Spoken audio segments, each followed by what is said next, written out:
എല്ലാവർക്കും നമസ്കാരം. ഫൈറ്റ് ക്ലബിന്റെ പുതിയൊരു വീഡിയോയിലേക്ക് എല്ലാവർക്കും സ്വാഗതം. ഇന്ന് വളരെ അധികം വ്യത്യസ്തമായ ഒരു വീഡിയോ ആയിട്ടാണ് ഞങ്ങൾ നിങ്ങളുടെ മുന്നിൽ വന്നിരിക്കുന്നത്. ഇന്ന് വർക്കൗട്ട് കാര്യങ്ങളൊന്നുമല്ല, ഒരു ഇൻഫർമേഷൻ മെസ്സേജ് പാസ് ചെയ്യുക എന്നുള്ളതാണ് ഈ വീഡിയോന്റെ പിന്നിലുള്ള ഒരു അജണ്ട എന്ന് പറയുന്നത്. എല്ലാവർക്കും അറിയുന്ന പോലെ 2-3 ദിവസങ്ങൾക്ക് മുന്നേ അമ്പലവേൽ ജിമ്മിൽ വെച്ചിട്ട് വർക്കൗട്ട് ചെയ്യുന്ന സമയത്ത് 20 വയസ്സുള്ള സൽമാൻ എന്ന യുവാവ് കുഴഞ്ഞു വീണ് മരിക്കുന്ന ഒരു സന്ദർഭം ഉണ്ടായി. ഞങ്ങളെ ജിം കമ്മ്യൂണിറ്റിയെ സംബന്ധിച്ചിടത്തോളം ജിമ്മിൽ നിന്ന് ഒരാൾ വർക്കൗട്ട് ചെയ്യുമ്പോൾ മരിക്കുക എന്നുള്ളത് വളരെയധികം വേദനാജനകമായ ഒരു സംഭവമാണ്. അപ്പം അതിനെക്കുറിച്ചൊരു വീഡിയോ ചെയ്യണം, അതിൻ്റെ യാഥാർത്ഥ്യം എന്താണെന്ന് ബാക്കിയുള്ള ആളുകളെ അറിയിക്കണമെന്ന് പറഞ്ഞുകൊണ്ട് ഒരുപാട് കോളുകളും മെസ്സേജുകളൊക്കെ എനിക്ക് വന്നിരുന്നു. അപ്പം ആസ് എ ട്രെയിനർ എന്ന രീതിയിൽ അതിനെക്കുറിച്ച് ആധികാരികമായി പറയേണ്ടത് ഓഫ്കോഴ്സ് ഡോക്ടേഴ്സാണ്. നമ്മളെ ജിമ്മിൽ തന്നെ വർക്കൗട്ട് ചെയ്യുന്ന ഒരുപാട് ഡോക്ടേഴ്സ് ഇവിടെ ഉണ്ട്. വർക്കൗട്ട് ഇഷ്ടപ്പെടുന്ന ഡെയിലി വന്ന് വർക്കൗട്ട് ചെയ്യുന്ന ആളുകളുണ്ട്. അപ്പോൾ അവരുമായിട്ട് നമ്മൾ ഒരു ഡിസ്കഷൻ നടത്തുന്ന സമയത്ത് അവർ നമുക്ക് ഒരുപാട് ഇൻഫർമേഷൻ പറഞ്ഞു തന്നു. അപ്പോൾ ഞാൻ അവരോട് പറഞ്ഞു, എന്തുകൊണ്ട് നമുക്കൊരു വീഡിയോ ചെയ്ത് ഈ കാര്യങ്ങൾ ബാക്കിയുള്ള പബ്ലിക്കിനെ കൂടെ അറിയിക്കുന്ന രീതിയിൽ നമുക്ക് എന്തുകൊണ്ട് ചെയ്തുകൂടാ എന്ന് പറഞ്ഞതിൻ്റെ അടിസ്ഥാനത്തിൽ കൂടിയാണ് ഈ ഒരു വീഡിയോ ആയിട്ട് മുന്നോട്ട് വരുന്നത്. അപ്പം നമുക്ക് നമ്മുടെ മുന്നിൽ 3 ഡോക്ടേഴ്സാണുള്ളത്. ഒന്ന് ഡോക്ടർ മിസ്റ്റർ യാസിൻ, പിന്നെ മിസ്റ്റർ ജാൻസർ ഉണ്ട്, അതേപോലെ തന്നെ ഡോക്ടർ അബി ഉണ്ട്. യാസിൻ മിംസ് ഹോസ്പിറ്റലിലാണ് വർക്ക് ചെയ്യുന്നത്. അതേപോലെ തന്നെ ജാൻസർ ആണെങ്കിൽ അപ്പോളോ ഹോസ്പിറ്റലിൽ, പിന്നെ അബി എന്ന് പറയുന്നത് വൈത്തിരി ജനറൽ ഹോസ്പിറ്റലിലെ അവിടുത്തെ ഡോക്ടറായിരുന്നു. ഇപ്പം PG ക്ക് വേണ്ടി പഠിക്കാൻ മതി. ഓക്കെ, അപ്പോൾ എന്താണെന്നുള്ള സംഭവം എന്നുള്ളത് നമുക്ക് ചോദിക്കാം. അപ്പോൾ ഇവിടുന്ന് സ്റ്റാർട്ട് ചെയ്ത് ഒരു ക്യാഷ്വൽ ടോക്കാണ്, അങ്ങനെ ഭയങ്കര ഒരു ഒഫീഷ്യൽ ഇതൊന്നുമില്ല, ഒരു വളരെ ഫ്രണ്ട്ലി ഉള്ള ടോക്കാണ് ഞങ്ങൾ ഉദ്ദേശിക്കുന്നത്. അപ്പോൾ നമുക്ക് എന്നാൽ നമ്മളെ ഇതിലേക്ക് കടക്കാം. അപ്പം യാസിൻ തുടങ്ങാം അല്ലേ? അപ്പോൾ യാസിൻ ഭായി, നമ്മൾ ഇന്നലെ 2-3 ദിവസങ്ങൾക്ക് മുന്നേ നടന്ന ഇൻസിഡന്റ് നിങ്ങൾക്ക് അറിയാം. അതിനെക്കുറിച്ച് ഞാൻ കൊണ്ട് വിശദീകരിക്കേണ്ട ആവശ്യമില്ല. എന്തുകൊണ്ടായിരിക്കാം ഇങ്ങനെ സംഭവിക്കാനുള്ള കാരണം എന്തായിരിക്കാം?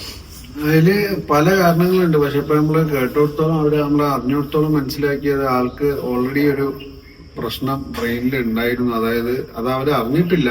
അതായത് ബ്രെയിനില് രക്തക്കൊഴലുകൾ കുറച്ച് ഒരു കുമ്പളകളില്ല പോലെ ഉണ്ടെന്നാണ് അവരെ റിലേറ്റീവ്സിന്റെ ഒക്കെ ഇന്റർവ്യൂവിൽ നമ്മൾ കണ്ടത്. അത് കേട്ടിട്ട് നമുക്കൊരു ബെറി അന്യൂറിസം എന്നുള്ളൊരു അസുഖം പോലെയാണ് നമുക്ക് കേട്ടിട്ട് തോന്നുന്നത്. അതിന്റെ ആധികാരികതയെ കുറിച്ച് നമുക്ക് അറിയില്ല, അതിന്റെ റിപ്പോർട്ട്സ് ഒക്കെ വരുന്നേ ഉള്ളൂ. ഈ ബെറി അന്യൂറിസം പല കാരണങ്ങൾ കൊണ്ട് വരാം. ചിലപ്പോ ഫെമിലിയലായിട്ട്, അതായത് ഫാമിലിയിൽ ഹിസ്റ്ററി ഉണ്ടെങ്കിൽ വരാം, അല്ലെങ്കിൽ ചിലപ്പോ ജന്മനാ ഇല്ലതായിരിക്കാം. അങ്ങനെ പല കാരണങ്ങളുണ്ട്. അപ്പൊ ഇതിന്റെ ഒരു പ്രശ്നം എന്താന്ന് വെച്ചാൽ, ഇത് നമ്മൾ ഓവർ സ്ട്രെയിൻ ചെയ്യുമ്പോഴേക്ക് ചിലപ്പോൾ ഇത് പൊട്ടാം. അപ്പൊ അങ്ങനെ സംഭവിച്ചതായിരിക്കാം എന്നാണ് മനസ്സിലാക്കുന്നത്. അപ്പൊ എന്റെ ഒരു സംശയം, ജിമ്മിൽ വർക്കൗട്ട് ചെയ്യുമ്പോൾ മാത്രം സംഭവിക്കുന്ന ഒരു കാര്യമാണെന്നാണ് എന്റെ ചോദ്യം. അങ്ങനെ നമുക്ക് പറയാൻ പറ്റില്ല. ഇതിന് പല കാരണങ്ങളുണ്ട്. ഇപ്പൊ അല്ലാതെ പുറത്ത് ഇപ്പൊ ഒരാള് നമ്മളൊരു നല്ല വെയിറ്റ് തൂക്കി നമുക്ക് എങ്ങോട്ടെങ്കിലും ഒന്ന് സാധനം മാറ്റി വെക്കേണ്ട അവസ്ഥയൊക്കെ വരികയാണെങ്കിൽ, അതിന് സ്ട്രെയിൻ ചെയ്യുകയാണെങ്കിലും ചിലപ്പോൾ അങ്ങനെ സംഭവിക്കാം. അധികം ഓവർ സ്ട്രെയിനിങ് ചെയ്താലും അങ്ങനെ സംഭവിക്കാം. പക്ഷെ ഇതില്ല എല്ലാവർക്കും അങ്ങനെ പറ്റിക്കോളണം, അങ്ങനെ സംഭവിച്ചോളണമെന്നുമില്ല. അത് ഓരോരുത്തരുടെ എന്താ പറയാ ഭാഗ്യം പോലെ ഇരിക്കും. അപ്പൊ എന്റെ അടുത്ത ചോദ്യത്തിൽ നമുക്ക് ട്രീറ്റ്മെന്റ് അല്ലെങ്കിൽ നമുക്ക് ഈ രോഗം കണ്ടുപിടിക്കാൻ പറ്റുമോ? എന്താണ് എന്റെ അവസ്ഥ? അതിനെ പറ്റി സംസാരിക്കുകയാണെങ്കിൽ ഇപ്പം നമ്മള് ഇപ്പം യൂറോപ്യൻ കൺട്രീസിലൊക്കെ തന്നെ ഇപ്പം ഒരു സ്പോർട്സ് ആക്ടിവിറ്റിയിലേക്ക് കടക്കുന്ന ഒരാളെ നമ്മൾ ആദ്യം തന്നെ സ്ക്രീനിങ് ചെയ്തതിന് ശേഷമാണ് നമ്മൾ അടുത്ത ലെവലിലേക്ക് പോവുക. അതായത് ഇപ്പം നമ്മൾ പലരും കാണാറുണ്ട്, ഇപ്പൊ ഫുട്ബോൾ കളിക്കുന്നതിന്റെ ഇടയിലൂടെ കുഴഞ്ഞു മരിക്കുക, എന്തെങ്കിലും ഇപ്പൊ ഡാൻസ് കളിക്കുന്നതിന്റെ ഇടയിൽ കുഴഞ്ഞു വീണ് മരിക്കുന്നത് കണ്ടിട്ടുണ്ട്. അപ്പം ഈ ബെറി അന്യൂറിസം അല്ലാതെ മറ്റൊരു കോഴ്സാണ് കാർഡിയാകോസസ്. കാർഡിയാകോസസില് HOCM, അതായത് ഹാർട്ട് സാധാരണതയിൽ ഉപരി കട്ടി കൂടിയ ഒരു അവസ്ഥയുണ്ട്. ആ അവസ്ഥയിൽ പെട്ടെന്ന് കാർഡിയാക് അറസ്റ്റ് വന്ന ആള് കുഴഞ്ഞു വീഴുകയാണ് ഉണ്ടാവുന്നത്. അതിനുശേഷം കാർഡിയാക് അറസ്റ്റ് വന്ന് കുഴഞ്ഞു വീഴുന്നത് തലച്ചോറിലേക്കുള്ള ബ്ലഡിന്റെ പമ്പിങ് കുറയുന്നത് മൂലം ബോധം കെടുന്നു, പിന്നെ കാർഡിയാക് അറസ്റ്റ് ഉണ്ടാവുകയും ചെയ്യുന്നു. അപ്പൊ അങ്ങനെയുള്ള അവസ്ഥകളും നമ്മൾ കാണാറുണ്ട്. അപ്പോ അതിനൊക്കെ ആയിട്ട് ഇപ്പൊ സ്ക്രീനിങ്, അതായത് വലിയ കാർഡിയക് ആക്ടിവിറ്റീസ് ഇതിനൊക്കെ ചെയ്യുന്ന ആൾക്കാരെ എക്കോ സ്ക്രീനിങ് ചെയ്യാം. അതല്ലാതെ ഇതിന് എന്താ പറയാ വെയിറ്റ് ട്രെയിനിങ് കൊണ്ടോ അല്ലെങ്കിൽ എന്തെങ്കിലും ഒരു ആക്ടിവിറ്റി കൊണ്ടോ ഇത് ഉണ്ടാകുന്നു എന്ന് പറയുന്നത് ഒരു തെറ്റായ കാര്യമായിട്ട് പറയാം.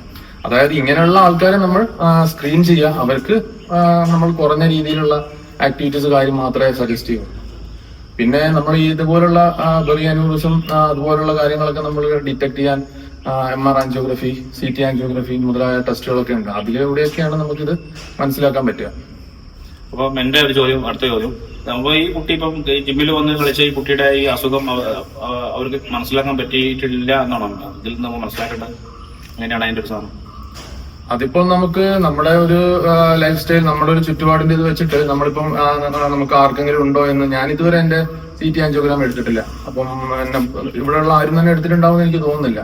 അപ്പോൾ അത് പല ആക്ടിവിറ്റീസ് ചെയ്യുമ്പോൾ ഇങ്ങനെ ഒരു അസുഖം, ഇങ്ങനെ ഒരു ആ ഇൻസിഡന്റ് ഉണ്ടാവുമ്പോഴായിരിക്കും നമ്മൾ ശ്രദ്ധിക്കുക. എനിക്കറിയില്ല ഈ പറയുന്ന ആദ്യം തന്നെ അതിന്റെ കൂടെ തന്നെ ഞാൻ ഇതിലുള്ള ഒരു വിഷമവും ഞാൻ രേഖപ്പെടുത്തിക്കൊള്ളട്ടെ.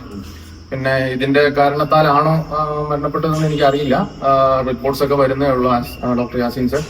അപ്പം നമുക്ക് എന്താ പറയാ, ഇത് വെച്ചിട്ട് തന്നെയാണ് എന്ന് കൺഫേം ആയിട്ട് നമുക്ക് പറയാൻ പറ്റില്ല. ഇനിയിപ്പം ബന്ധുക്കളുടെ ഇന്റർവ്യൂലൊക്കെ പറയുന്നത് പ്രകാരം തലച്ചോറില് രക്തസ്രാവം ഉണ്ടായതായിട്ടാണ്. അപ്പൊ ഒരു മെയിൻ കോസ് ബെറി അന്യൂറിസം തന്നെയാണ്. അപ്പം സ്ക്രീനിങ് എത്രത്തോളം പോസിബിൾ ആണ് എന്നുള്ളത് കുറച്ച് നമ്മുടെ ഈ ഒരു സിറ്റുവേഷനിൽ എത്രത്തോളം പോസിബിൾ ആണെന്നുള്ളത് കുറച്ച് പ്രശ്നക്കാരനുമാണ്. അപ്പൊ ആസ് എ ട്രെയിനർ എന്ന രീതിയിൽ ഇപ്പൊ നമുക്ക് ഒരുപാട് പല ആളുകൾക്ക് നമ്മൾ ഒരുപാട് തരത്തിലുള്ള വർക്കൗട്ട് പാറ്റേൺ കൊടുക്കുന്നത്. അപ്പൊ ബിഗിനർ വന്നു കഴിഞ്ഞാൽ എൻ്റയർലി ഡിഫറെന്റ് വർക്കൗട്ട് ആയിരിക്കും. അഡ്വാൻസ് ലെവൽ കളിക്കുന്ന ആൾക്കാർ അതുപോലെ ട്രെയിനിങ് ആയിരിക്കും. അപ്പൊ ഒരു ബിഗിനർ നമ്മളെ ജിമ്മിലേക്ക് വന്നു കഴിഞ്ഞാൽ നമ്മൾ ഏത് രീതിയിലായിരിക്കണം ആ ക്ലൈന്റിനെ ട്രീറ്റ് ചെയ്യുന്നത് എന്നായിരിക്കും നിങ്ങളൊരു സൈഡിൽ നിന്ന് തരങ്ങളുടെ ഉപദേശം എന്തായിരിക്കും എന്ന് പറയാൻ? അല്ല ആദ്യം തന്നെ അമ്പലവയൽ ന്യൂസ് അതിന്റെ സങ്കടം രേഖപ്പെടുത്തട്ടെ.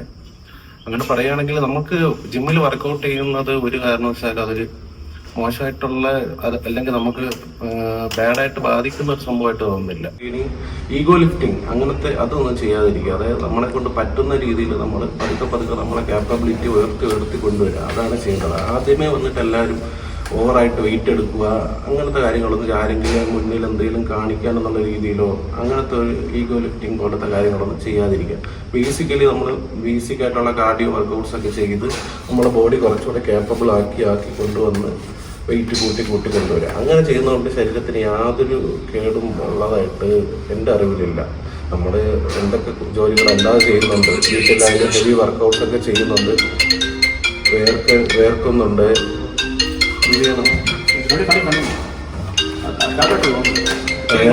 വേർക്കുന്നുണ്ട്, അങ്ങനെ കൂടുതലായിട്ട് ഹെവി ആയിട്ടുള്ള വർക്കൗട്ട് ഹെവി ആയിട്ടുള്ള വെയിറ്റ് വെക്കുന്നുണ്ട്.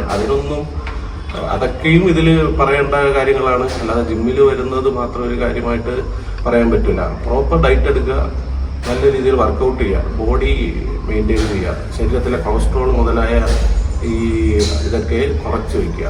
അങ്ങനെ ചെയ്യുമ്പോൾ ഭാവിയിൽ നമുക്ക് നല്ലതാണ്. ഇതൊക്കെ ഈ നടന്ന സംഭവം ഈ മുന്നേ നടന്ന ഈ അമ്പലവയൽ നടന്ന ആ ഒരു ബുദ്ധിമുട്ട് എന്ന് പറയുന്നത് അത് ബെറി അന്യൂറിസം ആകാം, HOCM എന്നുള്ളൊരു കണ്ടീഷനാകും. അത് കാർഡിയാക് മസിലിൻ്റെ ഒരു ഹൈപ്പർട്രോഫി, ഒരു കുറച്ചൊരു വീക്കം കാരണം വരുന്നതാണ്, ഒരു തടിപ്പ് കാരണം. ഇതൊക്കെ ജന്മസിദ്ധമായി ചിലർക്കും ഉണ്ടാവും. ഇതൊക്കെ നമുക്ക് കണ്ടുപിടിക്കണമെങ്കിൽ ഇങ്ങനത്തെ ഈ CT MRI പോലുള്ള കാര്യങ്ങൾ ചെയ്യാൻ കഴിയുമോ? അപ്പൊ അതും നമ്മുടെ ജിമ്മിലെ ട്രെയിനിങ്ങും തമ്മിലോ അല്ലെങ്കിൽ നമ്മൾ എന്തെങ്കിലും ഒരു വർക്കൗട്ട് ചെയ്യുന്നതിനോ നമ്മുടെ ജോലി ചെയ്യുന്നതിന് തമ്മിലോ ഒരു ബന്ധമുള്ളതായിട്ട് എനിക്ക് തോന്നുന്നില്ല. ഇതിന്റെ കൂടെ തന്നെ എനിക്ക് വേറൊരു കാര്യം കൂടെ പറയാനുള്ളതെന്ന് വെച്ചാൽ, ഇതിപ്പം നമ്മളിപ്പം എല്ലാവർക്കും എനിക്കുണ്ടാവും ഇത് വളരെ റെയർ ആയിട്ടുള്ളൊരു കണ്ടീഷൻ കൂടെയാണ്.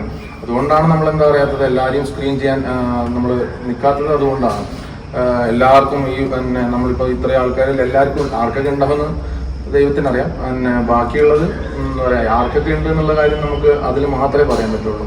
എല്ലാവർക്കും വളരെ റെയർ ആയിട്ടുള്ളൊരു കണ്ടീഷനാണ്.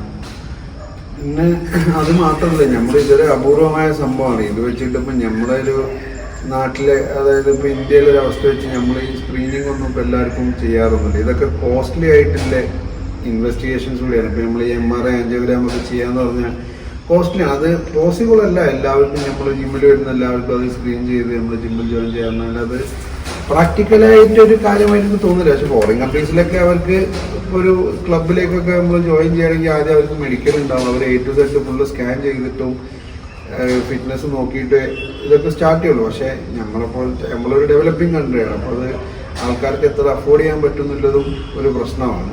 ഇനി ഇതൊരു റെയർ സംഭവമാണ്. ആൾക്കാർ എങ്ങനെയൊക്കെ മരിക്കുന്നു, വെറുതെ നടന്നു പോകുമ്പോൾ വരെ കുഴഞ്ഞു വീണ് മരിക്കുന്നു, ഉറക്കത്തിൽ കുഴഞ്ഞു വീണ്. അപ്പോൾ ഇതും അതേപോലെ എന്താ പറയുക, ഒരു ദൗർഭാഗ്യകരമായ സംഭവമാണെങ്കിൽ പോലും ഇങ്ങനെ സംഭവിക്കാം. പക്ഷെ അത് ജിമ്മിൽ നിന്ന് സംഭവിച്ചു എന്ന് മാത്രം, അത്രയേ ഉള്ളൂ. അപ്പം നമ്മളിനിയിപ്പോൾ അതിനെക്കുറിച്ച് ചർച്ച സംഘടിപ്പിക്കുകയാണെങ്കിൽ വലിയൊരു ലെങ്തി കോൺവെർസേഷനായി പോകും. അപ്പം ബേസിക്കായിട്ട് ഇൻഫർമേഷൻ ഇതിനെക്കുറിച്ച് എല്ലാവർക്കും കിട്ടിയെന്ന് കരുതുന്നു. അപ്പം തീർച്ചയായിട്ടും എല്ലാവരോടും നന്ദി അറിയിക്കുകയാണ്. അപ്പം നിങ്ങൾ അറിയാത്ത ആളുകൾക്ക് ഈ ഇൻഫർമേഷൻ ഒന്ന് പാസ് ചെയ്യാം. അപ്പം വളരെയധികം യൂസ്ഫുൾ ആയിട്ടുള്ള ഒരുപാട് അഡ്വൈസസ് ആണ് അവർ തന്നിട്ടുള്ളത്. അപ്പോൾ ഈ വീഡിയോയുടെ വൈൻഡപ്പ് ചെയ്യണം, അല്ലെങ്കിൽ ഭയങ്കര ലെങ്ത് ആയി പോകും. അപ്പോൾ വീണ്ടും അടുത്ത വീഡിയോയിൽ നമുക്ക് വീണ്ടും കാണാം. അപ്പോൾ thank you doctors, thank you so much. അടുത്ത വീഡിയോ വീണ്ടും കാണാം. ബൈ.